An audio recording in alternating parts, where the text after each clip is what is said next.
Hello everyone, how are you? I hope you all are fine. So students, this paragraph is we have already taken whatever is looking on the screen. ये paragraph हम already ले चुके हैं, लेकिन इसको continuation में फिर से हम इसको आज पढ़ लेते हैं. ठीक है. Generally cells are round. कैसे होते हैं? राउंड होते हैं, स्पेरिकल्स होते हैं और द इलोंगेटेड होते हैं. फिगर नंबर 8.4 हम देख चुके थे. ठीक है. A some cells are long and pointed at both the ends. कौन से थे ये? मसल सेल्स देखे थे हमने. ठीक है. और राउंड वाले कौन से देखे थे? आरबीसीज, डब्ल्यूबीसीज देखे थे. And they exhibit a spindle shape. तो मसल सेल्स कैसे होते हैं? स्पिंडल शेप्स होते हैं. ठीक है. ये इसको याद रखना, स्पिंडल शेप्स होते हैं. And cells sometimes are quite long. कुछ सेल्स ऐसे होते हैं लॉन्ग होते हैं. And some are branch like and nerve cells और द न्यूरॉन, उसको कहते हैं न्यूरॉन. ये भी हमने पढ़ चुके थे पिछले पीरियड में. The nerve cells receive the end transfer the message.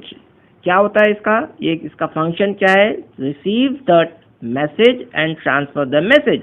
जैसे अगर हॉट एंड कोल्ड का आपको एहसास होता है, वो किसके कारण होता है? ये केवल नर्व सेल्स या न्यूरॉन के कारण ही होता है. जैसे मैंने अगर आपको एक पिन प्रिक कर दिया स्किन में, तो वो भी आपको जो सडनली एक्शन होगा या सडनली सेंसेशन होगा उसको, वो भी किसके द्वारा होता है? न्यूरॉन के द्वारा. Okay. Transfer the message there by helping to control and coordinate. This is a very important. Control और कोऑर्डिनेशन के काम में आता है. टू कोऑर्डिनेट, जैसे पूरे शरीर को जो कंट्रोल कर रहा है, कौन कंट्रोल कर रहा है? नर्वस सिस्टम कर रहा है. और वो कौन कर रहा है? उसमें neurons. And the working of different parts of the body. जितने सारे बॉडी पार्ट्स आपके वर्किंग कर रहे हैं, वो केवल न्यूरॉन के कारण ही कर रहे हैं. समझ में आ गया? चलो बढ़ते हैं आगे. Can you guess which part of the cell gives its shape? यानी सेल का ऐसा कौन सा पार्ट है जो शेप देता है? यानी कि वो आउटर वाला होगा, है ना. जनरली आउटर वाला पार्ट होगा. Components of the cells are enclosed in a membrane. ये सबसे याद में रखने का है कि अगर हमने इसको एक एनक्लोज, जैसे ये हो गया, ये हमने देख लिया, ये सेल्स है, तो ये मेम्ब्रेन कहलाएगा. ये आप बाहर का जो क्या कहलाएगा? Layer, that is called the membrane. And this membrane is provided shape to the cell. ठीक है. Is provided the shape to the cell, और यही शेप प्रदान करता है. आगे बात समझ में. चलो आगे बढ़ते हैं. जनरली अब द प्लांट एंड एनिमल, जितने भी हम देखते हैं उसको मेम्ब्रेन होते हैं. And the cell wall is an additional covering over the cell membrane in plant cells. Cell membrane तो होता है प्लांट में, लेकिन एक सेल वॉल भी होता है. ठीक है. ये याद में रखने का है. सेल वॉल होता है प्लांट में, जो उसको एक प्रकार से कवरिंग प्रदान करता है of the cell membrane in the plant cells. It give the shape and rigidity. ठीक है. ये याद में रखना है. शेप देता है और क्या देता है? Rigidity means what? एक हार्डनेस, एक स्टिफनेस देता है, जो कि प्लांट को एकदम इरेक्ट बना के रखता है. यानी कभी ऐसा झाड़ टूट देखा है कि आपने कि हवा आई तो टूट गया? No. It is because of the shape of the plant, that is called the cell wall. Cell भी डैमेज नहीं हो पाते. क्यों नहीं डैमेज हो पाते? बिकॉज उसके अंदर में, प्लांट के अंदर में क्या रहता है? सेल वॉल रहता है. ठीक है. आगे समझ में. And because this cells, bacterial cells. अब ये जो बैक्टीरिया होता है, बैक्टीरिया को भी एक सेल होता है. आपको पता है कि unicellular organism, bacteria cell also have the cell wall. उसको भी एक सेल वॉल होता है. वो सब सेल वॉल प्लांट सेल समान नहीं होता, लेकिन उसका अलग टाइप का सेल वॉल होता है. ठीक है. चलो आगे बढ़ते हैं. अब आ जाते हैं हम अपने असली वाले आज के टॉपिक पे, that is called the size of the cells. अब ये साइज कितने हो सकते हैं? ठीक है. साइज क्या है इसका मेजरमेंट क्या है? तो वो हमको आज पढ़ने का है.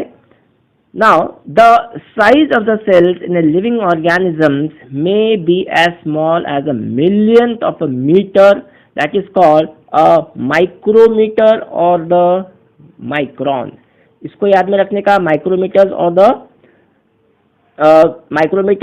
The micron. अब ये माइक्रॉन क्या है? ये दीज आर द यूनिट्स.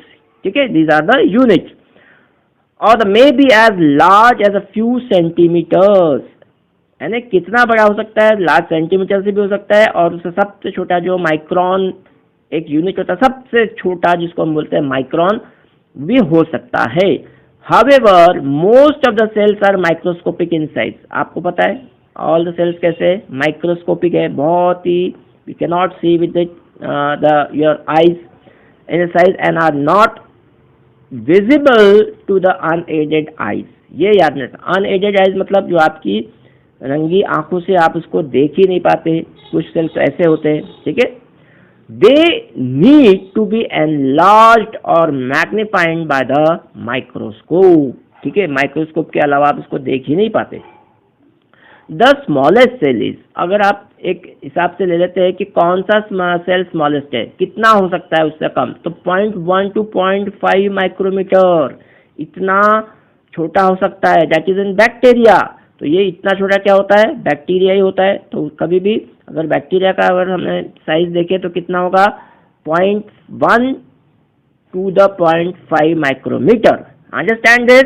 अच्छा, अब लार्जेस्ट से लार्जेस्ट कौन सा हो सकता है, the largest cell measuring 170 millimetre into 130 millimetre, ठीक है, is the egg of an ostrich. अगर ऑस्ट्रिच का सबसे देखो एग अगर हम लेते हैं, एग ऑफ एन ऑस्ट्रिच, उसका कितना हो सकता है, 170 मिलीमीटर इंटू 130 मिलीमीटर, इतना हो सकता है। आई बात समझ में। चलो आगे बढ़ते हैं।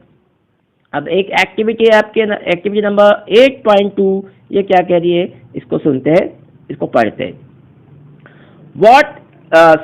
Boil a hen's egg, remove at the shell. आपको पता है उसके एग के उसमें आउटर कवरिंग जो था उसको क्या कहते हैं, शेल कहते हैं। Remove the shell, what do you observe, क्या होता है उसके अंदर में, white material surround the yellow part. एक व्हाइट पार्ट होता है और एक येलो पार्ट होता है। तो और व्हाइट पार्ट किसको सराउंड किया जाता है, येलो पार्ट को।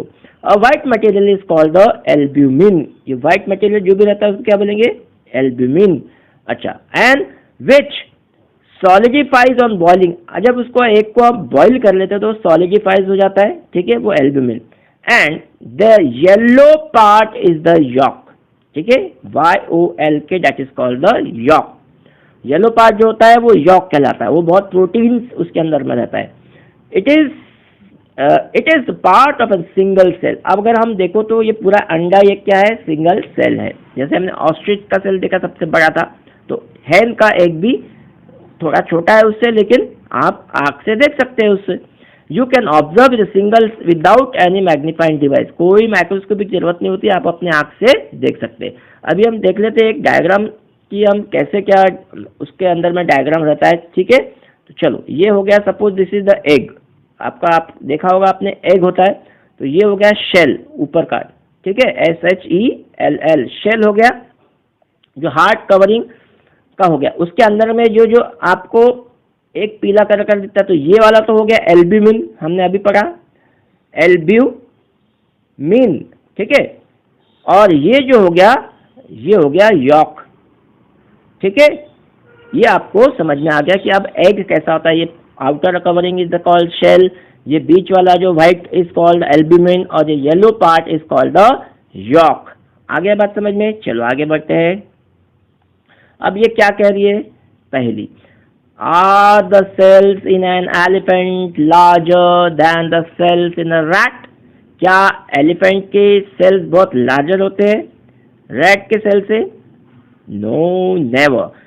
किसी भी जानवर जितना भी बड़ा हो, उसके साइज के ऊपर उसके सेल साइज डिपेंड नहीं होते। कि बड़ा एनिमल है तो उसके सेल्स भी बड़े बड़े होंगे, और छोटा एनिमल है तो उसके सेल भी छोटे छोटे होंगे। No, the size of the cells has no relation with the size of the body, ठीक है। I am repeating once again, the size of the cells has no relation with the size of the body of the animals और the plants. कोई भी चले जाओ, या तो plants ले लो या एनिमल्स ले लो, कोई उसके साइज पे, बॉडी साइज पे डिपेंड नहीं होते। It is not necessary that an cells in the elephant be much bigger than those in a rat. आई आगे बात तो मैंने, कोई अगर एलिफेंट के भी सेल्स, उसके बॉडी सेल्स हम देखेंगे तो वो भी बहुत छोटे होंगे, और रैट के भी देखेंगे तो भी बहुत छोटे होंगे, ठीक है। The size of the cells is related to its function.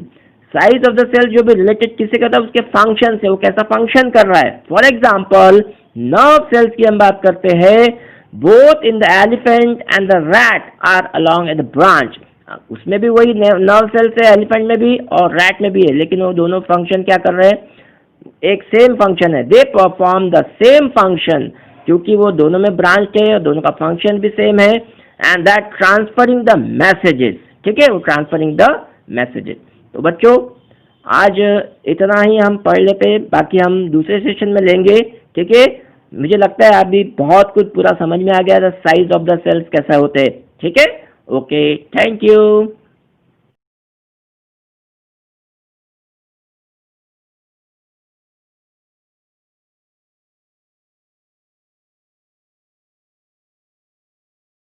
Students, if you have any doubts related to this topic, please do not hesitate to ask. Write your doubts in the comment box. I will answer your question. Thank you.